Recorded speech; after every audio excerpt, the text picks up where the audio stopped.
Assalamualaikum warahmatullahi wabarakatuh. Bismillahirrahmanirrahim. Alhamdulillahirrabbilalamin. Wabihi nasta'in wa ala umuri dunya waddin. Wassalatu wassalamu ala asrofil anbiya'i wal mursalin wa ala alihi wa sahbihi ajma'in. Yang terhormat Bapak Muhammad Nur Halim selaku dosen pengampu mata kuliah sumber belajar PAI berbasis multimedia, serta teman-temanku yang saya banggakan. Di sini saya akan mempresentasikan tentang desain pembelajaran pada multimedia. Langsung saja ke pembahasan materinya. Apa itu multimedia pembelajaran? Menurut Bambang Warsita, multimedia pembelajaran adalah segala sesuatu yang digunakan untuk menyalurkan pesan serta dalam merangsang pikiran, perasaan, perhatian, dan kemauan belajar sehingga secara sengaja proses belajar terjadi, bertujuan, dan terkendali. Selain itu, multimedia dapat diartikan suatu gabungan antara teks, gambar, grafik, animasi, audio, dan video. Penyampaian multimedia dilakukan dengan cara interaktif sehingga dapat membuat suatu pengalaman belajar bagi peserta seperti dalam kehidupan nyata dan sekitarnya. Kemudian metodologi. Dalam sebuah penelitian ilmiah dengan pola berpikir disiplin ilmu desain, metode penelitian yang dapat diterapkan di sini diistilahkan sebagai metodologi riset desain dalam suatu rangkaian proses kerja, yaitu proses analisa, proses sintesa, dan evaluasi hasil. Pada perancangan media pembelajaran sebuah mata kuliah dapat digambarkan sebagai berikut. Ini dia bagian metodologi riset desain. Di sini saya akan menjelaskannya. Pada tahap input, semua data atau informasi tentang objek dikumpulkan atau disiapkan. Dalam hal ini, naskah materi ajar sebuah mata kuliah tertentu. Tujuan umum dari sebuah mata kuliah menjadi sangat penting untuk dimengerti atau dipahami sebagai acuan atau arahan dalam proses perancangan. Pada tahap atau proses analisa, dilakukan pemilihan materi ajar mata kuliah menjadi bagian-bagian pokok. Bahasa materi ajar dengan mengidentifikasi masalah untuk pencapaian tujuan pembelajaran. Dalam hal ini tujuan khusus mata kuliah yang bersangkutan. Berdasarkan tujuan khusus tersebut, selanjutnya dilakukan identifikasi faktor-faktor determinan yang terkait termasuk program aplikasi yang akan digunakan dalam proses sintesis. Pemilihan materi ajar ini sekaligus dapat digunakan untuk membuat peta materi mata kuliah yang selanjutnya dapat digunakan sebagai dasar atau acuan pembuatan atau perancangan halaman antarmuka dalam proses sintetis.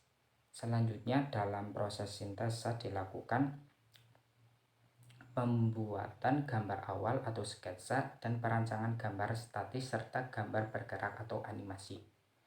Bila diperlukan untuk lebih menjelaskan materi ajar tertentu, dapat saja dibuatkan video secara khusus.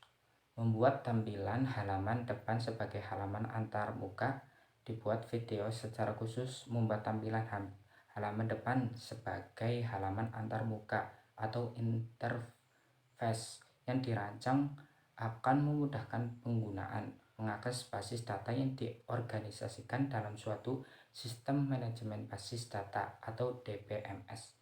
Seluruh basis data dilakukan komplikasi ke dalam suatu software sistem yang telah dirancang, yang nantinya dalam perekaman ke dalam media DVD dimasukkan sistem proteksi agar hanya orang-orang tertentu saja yang dapat mengaksesnya.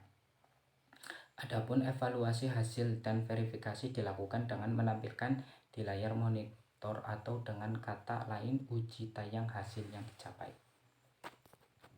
Selanjutnya adalah perancangan. Proses perancangan dilakukan dengan mengacu pada metodologi riset desain. Yang tahap atau prosesnya yaitu yang pertama input data, yaitu tahap persiapan riset di mana berbagai bahan dan alat perlu disiapkan. Yang kedua yaitu proses analisa, yaitu memahami tujuan pembelajaran mata kuliah bersangkutan secara menyeluruh, serta mengenali dan memahami tujuan pembelajaran pada setiap penggalan materi ajar. Yang ketiga yaitu proses sintesa.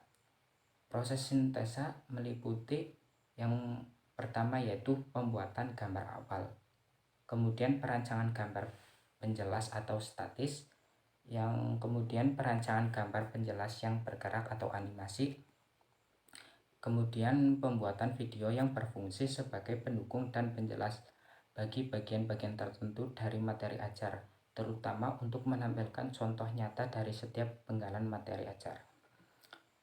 Kemudian membuat tampilan halaman depan. Yang selanjutnya yaitu melakukan substitusi file-file yang telah dibuat, di mana bila dibutuhkan dapat saja menambahkan kalimat inti sebagai keterangan rinci. Selanjutnya melakukan komunikasi data yang telah dihasilkan dan sekaligus mengorganisasikan seluruh basis data atau interface programming. Yang selanjutnya perancangan software sistem berdasarkan karakteristik basis dan materi ajar yang dilengkapi dengan sistem security atau proteksi. Yang terakhir yaitu evaluasi hasil. Evaluasi hasil meliputi setiap tampilan visual, baik berupa gambar statis dan animasi maupun keterangannya mampu memberi penjelasan yang komprehensif sebagai solusi terhadap tujuan atau pokok bahasan materi ajar yang ingin dicapai, sehingga relatif mudah dipahami bagian atau penggalan materi ajar tersebut. Yang kedua yaitu organisasi dan manajemen basis data yang telah dikomplikasi dapat dioperasikan secara keseluruhan untuk menampilkan file atau data yang dibutuhkan dalam sebuah software sistem. Dengan kata lain, mudah mengakses data yang diinginkan. Yang ketiga yaitu keterkaitan antar file data atau hyperlink dalam basis data, yaitu antar file dan basis data yang saling mendukung harus saling terkait dan atau berhubungan. Bila evaluasi yang dilakukan terdapat ketidaksesuaian dengan hal-hal tersebut, maka dilakukan pengecekan pada setiap tahapan yang telah dilalui. Yang selanjutnya dilakukan perbaikan dan penyempurnaan pada hal-hal yang dibutuhkan dengan memperhatikan saran atau masukan dari responden.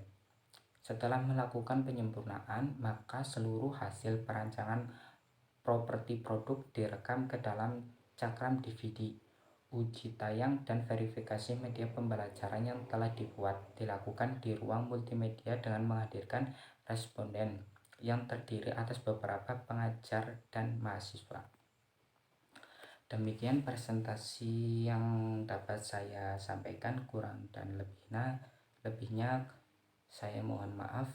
Apabila ada tutur kata yang kurang berkenan, saya mohon maaf.